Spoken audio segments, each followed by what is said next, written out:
Hebron Ministries.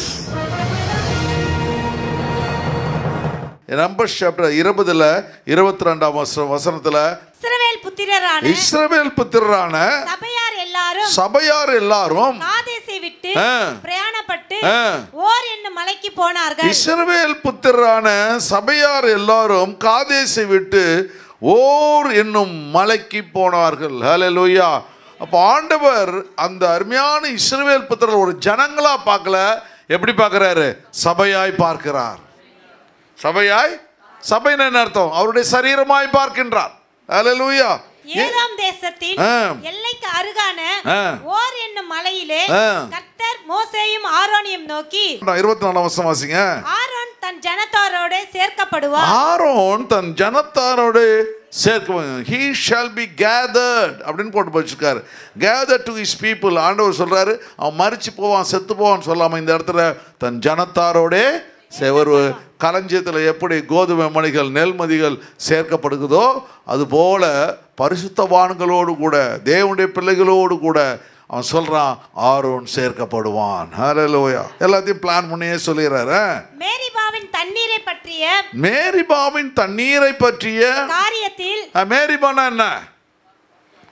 வாக்குவாதம். மேரிபானா வாக்குவாதம், quarrel. மேரிபாவின் தண்ணீர் பற்றிய காரியத்தில் நீங்கள் என் வாக்குக்கு கீழ்ப்படியாமல் போனபடினா ஆண்டவர் அவங்க ஊழியம் செய்றாங்க. எத்தனையோ ஒரே ஒரு சின்ன மிஸ்டேக் பண்றாங்க. கண்மலையை பார்த்து பேசுனா கண்மலையை அடிச்சிடுறாங்க. ஒரு தடவை அடித்தா போல 2 தடவை அடிச்சிடுறாங்க. அவர் என்ன நினைக்கிறாரு?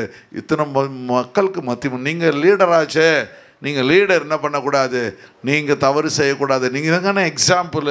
இஸ்ரவேல் புத்திரர் கொடுக்கிற தேசத்தில் அவன் பிரவேசிப்பதில்லை இருவில்லை என்று கர்த்தர் அவனோடு கூட சொல்லுகிறதை பார்க்க முடிகிறது. 4 காரியத்தை இன்றைக்கு நம்ம கற்றுக்கொள்ள போகிறோம்.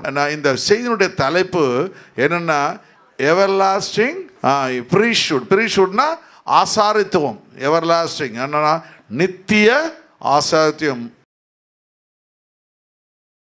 போகுது, பார்த்தீங்களா? அதனால் ஆண்டவர் நல்லவர். சொல்லுங்க, ஆண்டவர் நல்லவர். உங்களையும் என்னையும் கர்த்தர் இந்தியாவில் வச்சிருக்கிறார். ஹல்லேலூயா, ஹல்லேலூயா. அப்போது ஆண்டவர் சொல்கிறாரு, அருமையான பவுல் பாஸ் சொல்கிறான், நீங்கள் என்ன பண்ணணும்? காலத்தை பிரயோஜனப்படுத்தி கொள்ளுங்களேன். வாசிங்க 17ஆம் வசனம். நீங்கள் மதியற்றவர்களாய் மதியற்றவர்களாய் இராமல் கர்த்தருடைய சித்தம் இன்னதென்று உணர்ந்து கொள்ளுங்கள். ஹல்லேலூயா. அப்போ ஒவ்வொரு தேவனுடைய பிள்ளை என்ன செய்யணும்? கர்த்தருடைய சித்தத்தை அறிய வேண்டும். ஹல்லேலூயா. சில சமயத்தில் ஆண்டவர் கிட்ட நம்ம கேட்க மாட்டோம், நம்ம வாழ்ந்துக்கிட்டே இருப்போம். ஆனால் கர்த்தருடைய சித்தத்தை கேட்க மாட்டோம். நம்ம என்ன செய்யணும்? ஆண்டவர் எதை நம்ம வேறுபடுத்த வேண்டும் கேட்கும்பொழுது கர்த்தர் இந்த சித்தத்தை தேவன் நிறைவேற்ற வல்லமை உள்ளவராக இருக்கிறார். நான் எவாஞ்சலிஸ்டாக இருந்தேன், பாஸ்டரே ஆகக்கூடாதுன்னு நினச்சேன். ஆனால் கர்த்தர் எனக்கு போதக ஊழியத்தை கர்த்தர் கொடுத்தார். ஹல்லேலூயா. அப்போ போதக ஊழியத்தை கூட ஒரு நாள் என்கிட்ட பேசினார், நீ என்ன எவாஞ்சலிஸ்டத்தை விட்டுட்டியா அப்படின்னாரு. விடலாம் ஆண்டவரேன்னு சொன்னேன். அதுக்கு பிறகு என்ன ஒரு மிஷினரி ஊழியத்தை கொடுத்தாரு. மிஷினரி ஊழியத்தை கொடுத்து ஸ்டேட்டுக்கும் கர்த்தர் என்னை கொண்டு சென்றார். ஹல்லேலூயா. இப்போ 5 வகை ஊழியத்தை நீ செய்யணும்னு ஒரு பெரிய கட்டாயத்தை, நீ 4 சோத்துக்குள்ளே இருக்கக்கூடாது, மற்றவங்கமா நீ வாழக்கூடாது, நீ வெறும் காணிக்கை வாங்கிட்டு உட்காந்து சாப்பிட்டுட்டு உட்காந்துருக்கக்கூடாது. நீ என்ன செய்யணும்? அது எல்லா இடங்களிலும் கொண்டு செல்ல வேண்டும் என்ற ஒரு பெரிய திட்டத்தை ஒரு சில பேருக்கு அப்படிப்பட்ட காரியங்களை தேவன் அனுமதிக்கிறது. அதனால் சித்தத்தை நிறைவேற்ற வேண்டும். வாசிங்க. துன்மார்க்கத்திற்கு ஏதுவான மதுபான வெறி கொள்ளாமல் ஆவியிலே நிறைந்து. ஹல்லேலூயா. ஆமா, ட்ரிங்க்ஸ்ல நிறைய கூட இதில் வரணுமா? ஆவியிலே நிறைஞ்சு சங்கீதங்களினாலும். ஒரு ஊழியக்காரன் தேவனுடைய பிள்ளை கர்த்தருடைய பிள்ளை என்ன பண்ணும்? சங்கீதங்களினாலும் ஞான பாட்டுகளினாலும் ஒருவருக்கொரு புத்தி சொல்லிக்கொண்டு. நம்ம இருதயம் சினிமா பாட்டு பாடக்கூடாது. இருதயம் என்ன பண்ண வேண்டும்? கர்த்தருடைய பாடல்களை பாட வேண்டும். அதனால தான் நான் சொல்லுவேன், சபையில் அடிக்கடி சொல்லுவேன், அவங்க கொயர் பாடுறாங்க, நீங்கள் வாயை மூட்டி இருக்காதீங்க. ஆனால் என்ன செய்யுங்க, பிசாசு என்ன பண்ணுவான்? நீங்கள் வாயை மூட்டி இருந்தீங்கன்னா கர்த்தர் வெளியில் போகணும், வேறு பாட்டை கர்த்தர் கொடுப்பான், அதை ரசிக்க வச்சுருவான். நீங்கள் இதை பாட பிசாசு இதை ரசிக்க வச்சுருவான். எதை விரும்புகிறீங்களோ அதுதான் உங்கள் வாழ்க்கையில் நிற்கும். ஹல்லேலூயா. அதனால் அவங்க பாடும்போது நீங்களும் என்ன பண்ணணும், நல்லா கைத்தட்டி உற்சாகமாக சபை பாட வேண்டும். இவங்க சொல்ல பாரு, சங்கீதங்கள்னாலும் கீர்த்தனைகளாலும் ஞானப்பாட்டுகள்னாலும் எல்லாத்தையும் சொல்லிடுறான் பாரு.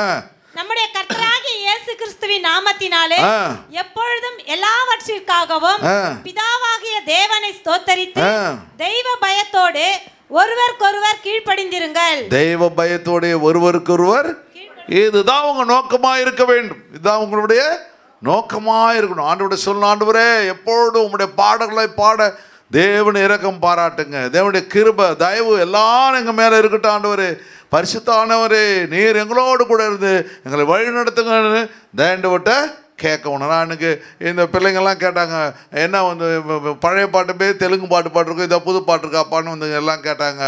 அப்புறம் பார்த்தேன் நான். அப்புறம் இன்றைக்கி ஒரு புது பாட்டு, ஒரு அருமையான பாட்டு, இன்றைக்கி புது பாட்டு, ஆராதனாட்டு ஒரு புது பாட்டு, தெலுங்கு பாட்டு. அதே மாதிரி நார்த் இந்தியா போனால் ஒரு 5-6 பாட்டு ஹிந்தி பாட்டை கற்றுக்கிட்டு வந்துடும். எங்கே போனாலும் எதையோ ஒன்று கற்றுக்கணும். ஹல்லேலூயா. அதே மாதிரி தெலுங்கு போனால் தெலுங்கு, இன்னும் கன்னடம் தான் சரியாக வரமாட்டேங்குது. அந்த கன்னடம் வந்து கொஞ்சம், அந்த கன்னட பாட்டு யாரும் இங்கே பாடுறதில்ல, அதனால் அதிகமாக வரல. சரி பார்ப்போம், கர்த்தருக்கு ஸ்தோத்திரம். அப்போ என்ன பண்ணோம், தெய்வ பயத்தோட ஒருவருக்கு ஒருவர். அப்போ என்ன அர்த்தம், கர்த்தருக்கு சொல்லுங்கள், என் நோக்கத்தை கர்த்தர் நிறைவேற்றுவார். என் நோக்கம் தேவனை உயர்த்துவது, என் நோக்கம் தேவனுடைய ராட்சியத்தை கட்டுவது, என் நோக்கம் தேவனுடைய பிள்ளைகளோடு கூட இருந்து தேவனை சந்தோஷப்படுத்துவது. ஹல்லேலூயா. அந்த நோக்கத்தை நம்முடைய பிள்ளைகளுக்கு கற்றுக் கொடுக்க வேண்டும். நம்முடைய பிள்ளைகளுக்கு கற்றுக் கொடுக்க. இன்றைக்கி பார்த்தீங்கன்னா சின்ன சின்ன பிள்ளைங்களாம் அந்த ஸ்டூடெண்ட் ப்ரேயருக்கு வந்திருந்தாங்க.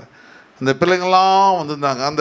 அந்த சின்ன டிப்ஸ் புக்கு நானே உட்காந்து எழுதினேன். அதெல்லாம் ஒரு நாள் உட்காந்து, அது இப்போ எத்தனை வருஷமாக அது யூஸ்ஃபுல்லாக இருக்குது பாருங்கள். இங்கிலீஷ் தமிழில் ஃபஸ்ட்டு உட்காந்து அந்த டிப்ஸ் புக்கை எழுதி அப்புறம் இவங்களெல்லாம் கொஞ்சம் அது மெடிட்டிங் பண்ணி போட்டு கேட்டு அந்த அழகாக ஒரு எக்ஸாம் எழுதுகிற மாதிரி போட்டு எல்லாத்தையும் பண்ணி அதெல்லாம் கொடுத்து அதெல்லாம் இப்போ பிரயோஜனமாக இருக்குது. நம்ம எதெல்லாம் ஆண்டவர்கிட்ட கற்றுக்கொள்கிறோமோ ஒரு நாள் அது வீணாக போகாது.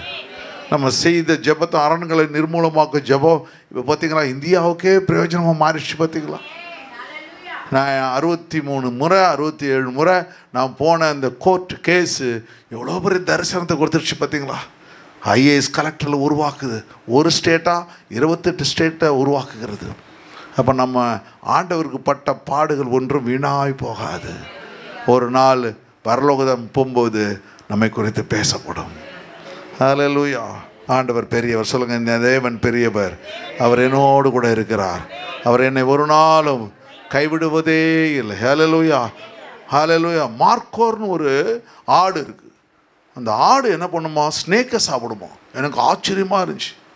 ஃபஸ்ட் டைம் அதோட ஹிஸ்ட்ரியை படிக்கும் பொழுது ரொம்ப எனக்கு ஆச்சரியமாக இருந்தது. மார்க்கோர் அது வந்து ஸ்னேக்கை சாப்பிடுதுன்னு சொல்கிறானுங்க. அது என்னவோ அது பயங்கரமாக இருக்குது. சரி பார்த்தீங்களா, இப்படிலாம் கூட எப்படி ஒரு நல்லவன் கெட்டவனாக மாறானோ அதுபோல் என்ன பண்ணுறான், நல்லவன் கெட்டவனாக மாறுற போல் ஆடு வந்து ஸ்னேக்கை சாப்பிட்ற அளவுக்கு மாறுற அளவுக்கு எவ்வளோ பெரிய பயங்கரமாக இருக்குது பாருங்கள். அதுபோல் ஆண்டவருடைய பிள்ளைகள் தேவனோடு கூட இல்லைன்னா நம்ம தேவனை இழந்து போய்விடுவோம். ஆண்டவரை இழந்து போய்விடும். முழுமையாக தேவனை இழந்து போய்விடும். கர்த்தருடைய கரம் நம்மோடு கூட. ரெண்டாவது என்னக்கன்னா, டிவைன் ப்ரொவிஷன். டிவைன் ப்ரொவிஷன், தெய்வீக ஏற்பாடு. Divine provision. நம்பர்ஸ் சாப்டர் 20 25 வாசிங்க. ஆண்டவர் ஆரோனையும் அவன் குமாரனாகிய எலியாசாரையும் கூட்டிக் கொண்டு அவர்களை ஓர் என்னும் மலையிலே ஏற பண்ணி ஆரோன் உடுத்திருக்கிற வஸ்திரங்களை கழற்றி அவைகளை அவன் குமாரனாகிய எலியாசாருக்கு உடுத்துவாயாக. ஆரோன் அங்கே மரித்து தன் ஜனத்தாரே கூட சேர்க்கப்படுவான் என்றார். ஒரு பெரிய திட்டத்தை கர்த்தர் இப்ப கொள்றார். இவங்க 2 பேரும் நல்லா ஊழியம் செஞ்சிருக்காங்க. திடீர்னு ஒரு காரியத்தை போடுறார், குண்டு போடுறார். திடீர்னு என்ன பண்ணுவார், நீங்கள் மேலே கூப்பிட்டு போங்க. டூர் போகும்போதே எல்லாம் நடக்குது பாருங்கள். நம்ம இஸ்ரேல் போகும்போது திடீர்னு அந்த மேலே போய் நீங்கள் செத்து போயினா எப்படி இருக்கும், பயங்கரமாக இருக்கும். ஆனால் ஆண்டவர் என்ன பண்ணுறாரு, ஒன்றுமே செய்ய முடியாது, பயங்கரமான காரியம். அப்போ என்ன பண்ணுறாரு, மேலே போயிட்டு என்ன பண்ணு, நீ அங்கே கொண்டு போயிட்டு நீ இந்த ஆரோன் உடுத்திருக்கிற வஸ்திரங்களை எலியேசருக்கு உடுத்துவாயாக. ஹல்லேலூயா. ஒரு பயங்கரமான திட்டத்தை தேவன் அங்கே செயல்படுத்துகிறார். செயல்படுத்தி ஆரோன் அங்கே மரித்து தன் ஜனத்தாரோடைய சேர்க்கப்படுவார். ரெண்டாவது சொல்லிடுறார், ஏன்னா நீங்கள் கீழ்ப்படியவில்லை. நீ ஏன்னா நெருங்கிட்டு இருக்குது, இன்னும் கொஞ்சம் நேரத்தில் அவங்க போகிறாங்க, கானான் தேசத்துக்குள்ளே போகிறாங்க. அதுக்குள்ளே இந்த திட்டம் நிறைவேறணும். அடுத்த மவுண்டனோடு முடிஞ்சு போச்சு கதை. மவுண்ட் நீபோ அது வந்துருச்சு. மவுண்ட் நீபோ வந்தா அங்கே வந்து மோசே மறிக்கணும். இவர் மவுண்ட் 6 முடிஞ்சு போச்சு. அதுக்கு அடுத்துல அவர் போகணும். அவர் என்ன பண்ண இங்கே போச்சுட்டு அவனை அங்கே போச்சிடுறாரு. நம்ம ஒழுங்காலாம் போச்சிடுவார் இல்லையா? ஆண்டவர் உங்களை ஆசீர்வதிப்பார். ஆண்டவர் ப்ரொவிஷன் சொல்லுங்க, ப்ரொவிஷன். எனக்கு எல்லாவற்றையும் தேவன் ஏற்பாடு செய்து வச்சிருக்கிறார். ஹல்லேலூயா. அதனால்தான் ஆண்டவர் சொல்கிறார், என்ன செய்யுங்க, காட்டு புஷ்பத்தை பாருங்கள் இல்லையா? ஆண்டவர் அதை என்ன விதைப்பதும் இல்லை நறுப்பதும் இல்லை கலந்தத்தில். அப்போ பரமபிதா உங்களை அறிந்திருக்கிறார், நீங்கள் விசேஷித்தவர் அல்லவா? ஹல்லேலூயா. தேவன் என்ன பண்ணுறாரு, எல்லாவற்றையும் ஏற்பாடு பண்ணி வச்சிருக்கார். ப்ரிப்பரேஷன். தேவன் எல்லாவற்றையும் நம்ம பிறக்கிறது before the foundation of the எர்த்னு சொல்கிற ஆண்டவர் உலக தோற்றத்துக்கு முன்னாடியே நீங்கள் எந்த வேலைக்கு போகணும், எங்கே இருக்கணும், எந்த இடத்துல நீங்கள் குடியிருக்கணும் என்பதை தேவன் அறிந்து வைத்திருக்கிறார். ஹல்லேலூயா. நீங்கள் தேவனால் பேர் எழுதப்பட்டவர்கள், பரலோகத்துக்கு சொந்தக்காரர்கள். ஹல்லேலூயா. உங்கள் மேலே கர்த்தர் திட்டங்களை கர்த்தர் வச்சிருக்கிறார். ஹல்லேலூயா. எவ்வளோ பெரிய ஸ்லாக்கியத்தை தேவன் உங்களுக்கு கொடுத்துருக்காரு பாருங்க. எவ்வளோ பெரிய ஸ்லாக்கியம். இந்த ஸ்லாக்கியம் யாருக்கும் கிடைக்காத ஒரு ஸ்லாக்கியத்தை தேவன் நமக்கு கொடுத்த. ப்ரிப்பரேஷன் மிக மிக முக்கியம். ஆண்டுடைய அப்போ எல்லாத்தையும் அவர் ப்ரிப்பேர் பண்ணிடுறார். ஹல்லேலூயா. ஆண்டுடைய திட்டங்களும் தயவுகளும் ஆசீர்வாதங்களும் தேவன் அங்கே வச்சிருக்கிறார். அப்போது ஆண்டவர்கிட்ட என்ன பண்ண வேண்டும், பரிசுத்தாவின்கிட்ட அவருடைய ஆசீர்வாதத்துக்குள்ள கடைசியில் ஏசாயாவின் புத்தகம் 22ஆம் அதிகாரம் 21ஆம் வசனத்தை பாருங்க. ஏசாயா 22:21 பாருங்க. இல்க்கியாவின் குமாரனாகிய எலியாக்கிமின் என்னும் ஊழியக்காரனை அழைத்து என்ன சொல்றாரு, உன் வஸ்திரத்தை அவனுக்கு தரிப்பித்து. ஹல்லேலூயா. அப்போ ஒரு ஊழியக்காரனுக்கு என்ன செய்யணும் என்பதை கர்த்தர் தேவன் அறிந்து வைத்திருக்கிறார். உன் வஸ்திரத்தை அவனுக்கு தரித்து, உன் கச்சையால் அவனை இடைக்கட்டி, உன் அதிகாரத்தை அவன் கையிலே கொடுப்பேன். அவன் எருசலேமின் குடிகளுக்கும் யூதாவின் வம்சத்துக்கும் தகப்பனாயிருப்பான். அவனை உயர்த்துவேன் என்று கர்த்தர் தன்னுடைய சித்தத்திலே வைத்திருக்கிறார். நீங்கள் என்ன பிஸ்னஸ் பண்ணாலும் சரி, இல்லை வேலைக்கு பண்ணாலும் சரி, நீங்கள் தேவனுடைய பிள்ளையாக இருந்தால் கர்த்தர் உங்களை வெறும் சாதாரணமாக உயர்த்த மாட்டார், தகப்பனாய் வைப்பார். யோசேப்பு பார்வோனுக்கு தகப்பனாய் மாறி விடுகிறான். அடிமையாக விற்கப்பட்டவன் தகப்பனாய் மாறி விடுகிறான். ஹல்லேலூயா. நீங்கள் வேலை போகிற இடத்துல கர்த்தர் உங்களை தகப்பனாக வைப்பார். ஹல்லேலூயா. தேவ சித்தத்தை எலியாக்கிமின் என்ன அர்த்தம்னா, காட் ரைசஸ் உயர்த்துகிற தேவன். எலியாக்கிமின் என்ன அர்த்தம், தேவனால் உயர்த்தப்படுகிறவன் அர்த்தம். தாவீது வீட்டின் திறவுகோலை அவன் தோளின் மேல் வைப்பேன். ஹல்லேலூயா. அடுத்த ஆசீர்வாதத்தை தகப்பனாய் மாத்திரமல்ல, தாவீதின் வீட்டின் திறவுகோலை அவன் தோளின் மேல் வைப்பேன். ஒருவரும் பூட்டக்கூடாதபடிக்கு அவன் திறப்பான். ஒருவரும் திறக்க கூடாதபடிக்கு அவன் பூட்டுவான். அவனை உறுதியான இடத்திலே ஆணியாக கடாவுவேன். அவன் தன் தகப்பன் வீட்டுக்கு மகிமையான சிங்காசனமாக இருப்பான். ஒரு எலியாக்கிமுக்கு எவ்வளோ பெரிய ஆசீர்வாதத்தை தேவன் அழகா கொடுக்கிறார். ஹல்லேலூயா. அதுபோல கர்த்தர் என்ன பண்றாரு, ஒருத்தவனுக்கு அவனுடைய வஸ்திரத்தை காட்டுறாரு, ஒருத்தவனுக்கு வஸ்திரத்தை கொடுக்கிறார். ஹல்லேலூயா. அவனை கொண்டு கர்த்தர் என்ன பண்ணுறாரு, ஒரு பெரிய ஆசீர்வாதத்தை தேவன் கட்டளை இடுகிறார். அப்போ சில சமயத்தில் ஆண்டவர் நம்முடைய வாழ்க்கையில் எதை செய்தாலும் என்ன செய்ய வேண்டும், ஆண்டவருடைய சமூகத்தில் நம்ம கீழ்ப்படியும் பொழுது தேவன் எல்லாவற்றையும் ஆண்டவர் நமக்கு கூட்டி கொடுக்க வல்லமை உள்ளவராக இருக்கிறார். அதனால் உபத்திரம் வரும்பொழுது தேவனை முறுமுறிக்காதீங்க. உபத்திரம் வரும்போது ஒரு நாளும் தேவனை கோபம் கொள்ளாதீங்க. உபத்திரம் வரும்பொழுது தேவன் உபத்திரத்தில் மறுபடியும் கர்த்தர் உங்களை உயர்த்த வல்லமை உள்ளவராய் இருக்கிறார் என்பது த டிவைன் ப்ரொவிஷன். நீங்கள் எங்கே போனாலும் உங்களுக்கு என்று அவர் ஆயத்தம் பண்ணி எல்லாவற்றையும் வைத்திருக்கிறார். ஹல்லேலூயா. சரி, ஹல்லேலூயா. இவன் சொல்கிற மாதிரி ஆண்டவர் நெருப்பு இருக்குது, என்ன இல்லை நெருப்பு இருக்குது, ஆடு எங்கப்பான்னு கேட்குறான் பார் ஐசக்கு. அவர் சொல்ல, கர்த்தர் பார்த்துக்கோ, யெகோவா ஈரே பார்த்து பசங்க, யெகோவா ஈரே. ஆமாம், நெருப்பு இருந்தாலும் ஆடு அவர் பார்த்துப்பார். பலிக்கு வேண்டியதை கர்த்தர் அவர் பார்த்து கொள்வார். ஹல்லேலூயா. ஹல்லேலூயா. அத்தி இலையை கட்டிகிட்டு இருக்கான் ஆதாம.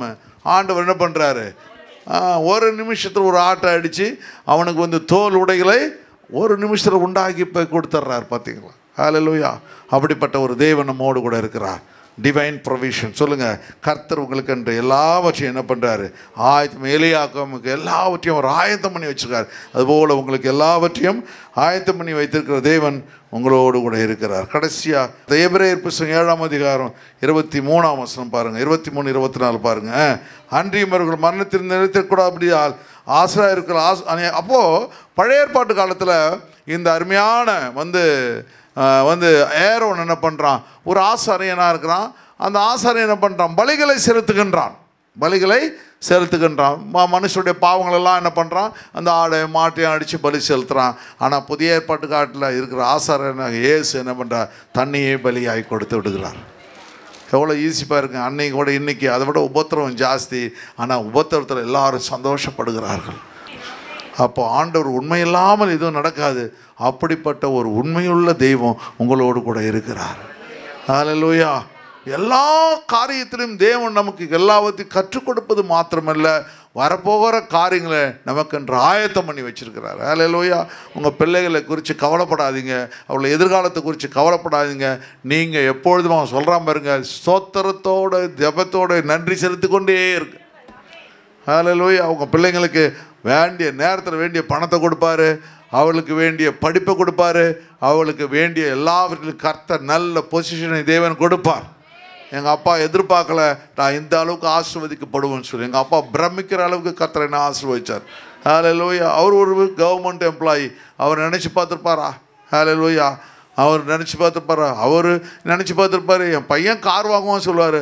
ஆனால் எத்தனை கார் வாங்குவேன் அப்படின்லாம் அவர் நினச்சிப்பேன். மெர்சிடிஸ் பென்ஸ் வாங்குவான்லாம் நினச்சி பார்த்துருக்க முடியும். என் பிள்ளைங்களை சின்ன வயசுலேயே மெர்சிடிஸ் பென்ஸில் காரில் அமிச்சு காரில் அமிச்சேன்னா கர்த்தர் கிருபை செஞ்சார். அதுபோல் கர்த்தர் உங்களை உயர்த்துவார். ஆண்டவர் உங்கள் மேலே ஒரு பெரிய திட்டத்தை கத்த வச்சிருக்கிறார். நீங்கள் நினைத்து பார்ப்பதற்கு மேலாக உங்களுக்கு ஆயத்தம் பண்ணி வைத்திருக்கிற தேவன் உங்களோடு கூட இருக்கிறார். தேவனை மாத்திரம் நம்ம விட்டுவிடவே கூடாது. அவர் மேலே வைராக்கியம் உள்ளவர்களாய் மாற வேண்டும். ஹல்லேலூயா. ஜபத்தை கூட உனக்கு ஒன்று வேணும்னா அந்த வேணும்னு ஒரே தடவை கேட்டு சில பிள்ளைங்க அது என்ன பண்ணும்? வேணும் விடவே கூடாது பாரு. அடம் பிடிச்சி கத்தி கொத்தரி. சில பிள்ளைங்க அப்படி அழுதுட்டு 2 அரை விட்டா விட்டுடும். ஆனால் சில பிள்ளைங்க அடங்கவே அடங்காது. அது கிடைக்கிறவரையும் அடங்காது பாருங்க. ஹல்லேலூயா. அப்படி ஆண்டவர்கிட்ட திரும்ப அம்மா அப்பா கேட்டு வாங்கிடும் பாரு. அது போல் ஆண்டவர்கிட்ட திரும்ப கேட்கணும். நானும் அப்படி தான் கற்றுக்கிட்டேன். ஆண்டவர்கிட்ட கொடுக்கலாம் விடவே மாட்டேன். அதாவது ஒரு நாள் கேட்டு பார்க்கணும், முன்னாள் ஓசார் எல்லாம் 7 நாள் ஆக்கிடுவார். அவரே பார்த்துட்டு எல்லாம் செய்வான்னு முன்னாடி கொடுத்துருவார். அதுபோல் ஆண்டவர்கிட்ட தேவன் நம்முடைய தகப்பன்ட்டு கேட்டு நம்ம பெற்றுக்கொள்ள. அப்போ இவர் பண்ணுறாரு? எல்லாவற்றையும் பிரதான ஆசாரியன். அப்போ அந்த ஆசாரியன் பாவங்களுக்காக எல்லாவற்றையும் ஆடுகளை வலுமைத்தான். ஆனால் இவர் என்ன பண்ணுறார்? தண்ணியே பலியாகி கொடுத்து விடுகிறார். ஹல்லேலூயா. அதனால் இன்றைக்கு கர்த்தர் தேவன் 2 காரியங்களை கற்றுக் கொடுத்தாரு. ஒன்று, நம்முடைய நோக்கத்தை கர்த்தர் அறிந்திருக்கிறார். 2வது, கர்த்தர் நமக்கு எல்லாவற்றையும் ஆயத்தம் பண்ணி வைத்திருக்கிறார். ஹல்லேலூயா. உங்கள் வாழ்க்கையை கர்த்தர் எதிர்காலத்தை கர்த்தருடைய கரங்களில் கொடுத்துருங்க. என் எதிர்காலம் கரங்களில் கொடுத்துட்றேன். ஒவ்வொரு மாதமும் சொல்லுங்கள், இந்த வாரத்தை உன் கரங்களில் கொடுத்துட்டேன், இந்த மாதத்தை உன் கரங்களில் கொடுத்துட்டேன், இந்த வருஷத்தை உன் கரங்களில் கொடுத்துட்றேன். அந்த வருஷம் முழுதுமாய் உங்கள் கர்த்தர் போஷிப்பார். ஹல்லேலூயா.